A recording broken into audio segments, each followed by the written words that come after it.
মহাসমারোহে বোলপুরে পালিত হলো পশ্চিমবঙ্গ দিবস। মতুয়া ভক্ত ও সাধারণ মানুষের ঢল নিরাপত্তা চাদরে মূল্য বোলপুর শহর।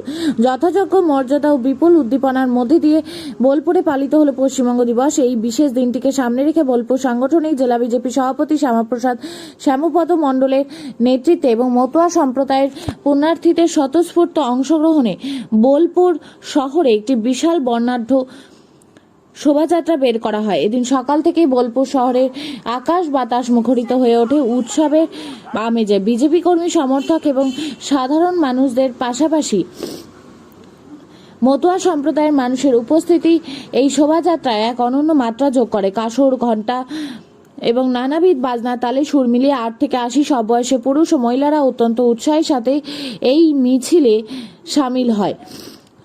সাধারণ মানুষের মধ্যে দেশাত্মবোধ ও আনন্দের উচ্ছ্বাস ছিল চোখে পড়ার মতো। এই বিশাল বর্ণাঢ্য মিছিল যাতে কোনো ধরনের অপ্রীতিকর ঘটনা না ঘটে, শহরের শান্তি শৃঙ্খলা বজায় থাকে, তার জন্য প্রশাসনের পক্ষ থেকে নেওয়া হয়েছিল নিশ্চিত নিরাপত্তা ব্যবস্থা। পুরো রুট জুড়ে পুলিশের কড়া নজরদারি এবং সতর্ক পাহারা ছিল দৃশ্যমান। শান্তিনিকেতনের কোল ঘেঁষে গড়ে ওঠা বোলপুর শহর আজ এক ঐতিহাসিক মুহূর্তের সাক্ষী থাকলো, যেখানে রাজনৈতিক ও সামাজিক মেলবন্ধনে পশ্চিমবঙ্গ দিবস উদযাপন রূপ নিল এক গণ উৎসবে।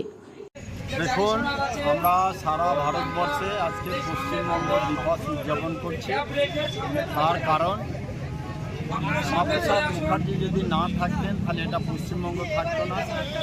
শ্যামাপ্রসাদ মুখার্জি যদি না থাকতেন তাহলে ঠিক এই দিনে 20শে জুন এটাকে বাংলাদেশ বা পাকিস্তানের অন্তর্ভুক্ত হতে দেননি। এটাকে তিনি যে কোনোভাবে হোক ওটাকে ক্যান্সেল করিয়ে তিনি ভারতবর্ষের মধ্যে অন্তর্ভুক্ত রেখেছিলেন। সেই পশ্চিমবঙ্গ দিবস হিসাবে আমরা এই